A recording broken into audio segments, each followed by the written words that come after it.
ಘಟನೆ ಆಕಸ್ಮಿಕವಾಗಿ ನಡೆದಿರುವಂಥದ್ದು. ವೇಗವಾಗಿ ಕರ್ಕೊಂಡು ಬರಲಾಗ್ತಾ ಇತ್ತು. ಮತ್ತೊಂದು ರೂಟ್ನಲ್ಲಿ ಏನು ಬೇರೆ ಬೇರೆ ಅಂದರೆ ಗಿಲ್ಲಿ ನಟ ಆಗಿರ್ಬೋದು, ಚಂದ್ರಪ್ರಭಾ ಆಗಿರ್ಬೋದು, ಆ ಬಿಗ್ ಬಾಸ್ ಸ್ಪರ್ಧಿಗಳನ್ನ ಬೇರೆ ಕಡೆ ಕರ್ಕೊಂಡು ಹೋಗುವಂಥ ಕೆಲಸ ಕೂಡ ಆಗ್ತಾ ಇತ್ತು.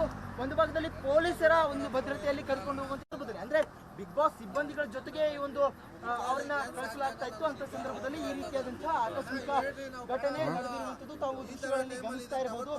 ಒಂದು ಜಾಲಿವುಡ್ ಸ್ಟುಡಿಯೋ ಏನಿದೆ ಅವರು ಸರಿಯಾಗಿ ನಿಯಮ ಪಾಲಿಸಿಲ್ಲ ಅನ್ನುವಂಥ ಕಾರಣಕ್ಕಾಗಿ ಸೀಸನ್ 12ನೇ ಆವೃತ್ತಿಯ ಈ ಒಂದು ಶೋ ಏನಿದೆ ಸದ್ಯದ ಮಟ್ಟಿಗೆ ರದ್ದಾಗಿರುವಂಥದ್ದು. ಕೋರ್ಟಲ್ಲಿ ಈ ಒಂದು ವಿಚಾರ ಮುಂದುವರಿಯುತ್ತೆ. ಸುಮಾರು ಅಕ್ಟೋಬರ್ 9ರಂದು ಈ ಒಂದು ಕೇಸ್ನ ಬಗ್ಗೆ ವಿಚಾರಣೆ ಕೂಡ ಇದೆ. ಸದ್ಯ ಏನಾಗುತ್ತೆ ಅನ್ನುವಂಥದ್ದೇ ಕಾಯ್ದು ನೋಡಬೇಕಾಗಿರುವಂಥದ್ದು.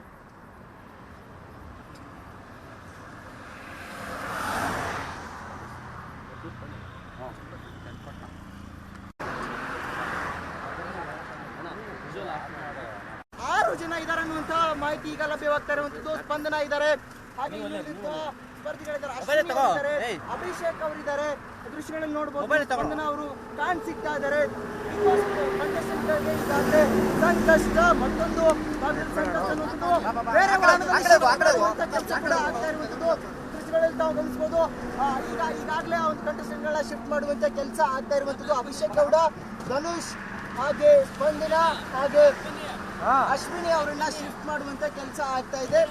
ಆ ಒಂದು ವಾಹನ ಕರ್ಕೊಂಡು ಬರುವಂತ ಸಂದರ್ಭದಲ್ಲಿ ಕವರ್ ಮಾಡಿ ಕರ್ಕೊಂಡು ಹೋಗ್ತಾ ಇದ್ರೆ ಸ್ಪಂದನ ಅವ್ರನ್ನ ಮಾತನಾಡ್ತೀನಿ. ಅವ್ರು ಏನ್ ಹೇಳ್ತಾರೆ ಸ್ಪಂದನ ಏನ್ ಹೇಳ್ತೀರಿ ಮೇಡಮ್? ಈ ರೀತಿಯಾದ ಘಟನೆ ಆಗಿದೆ ಕೆಲಸ ಕೂಡ ಆಗ್ತಾ ಇರುವಂತದ್ದು. ಸ್ಪಂದನ ಅವರಿದ್ದಾರೆ ಇದೇ ಒಂದು ವಾಹನದಲ್ಲಿ, ಜೊತೆಗೆ ಬೇರೆ ಬೇರೆ ಸ್ಪರ್ಧಿಗಳನ್ನ ಬೇರೆ ಬೇರೆ ವಾಹನದಲ್ಲಿ ಕರ್ಕೊಂಡು ಹೋಗುವಂತ ಕೆಲಸ ಆಗಿರುವಂತದ್ದು.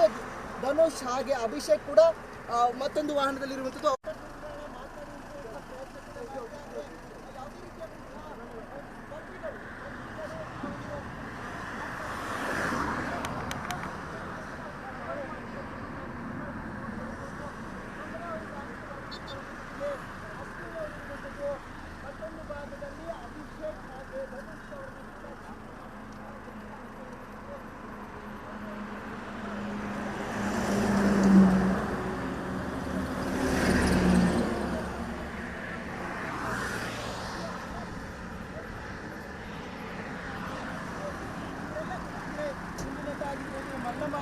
ಕಾವ್ಯ ಆಗಿರ್ಬೋದು, ಇನ್ನಿತರ ಎಲ್ಲಾ ಒಂದು ಸ್ಪರ್ಧಿಗಳನ್ನ ಕರೆದುಕೊಂಡು ಬೇರೆ ಬೇರೆ ಶಿಫ್ಟ್ ಮಾಡುವಂತಹ ಕೆಲಸ ಆಗ್ತಾ ಇತ್ತು.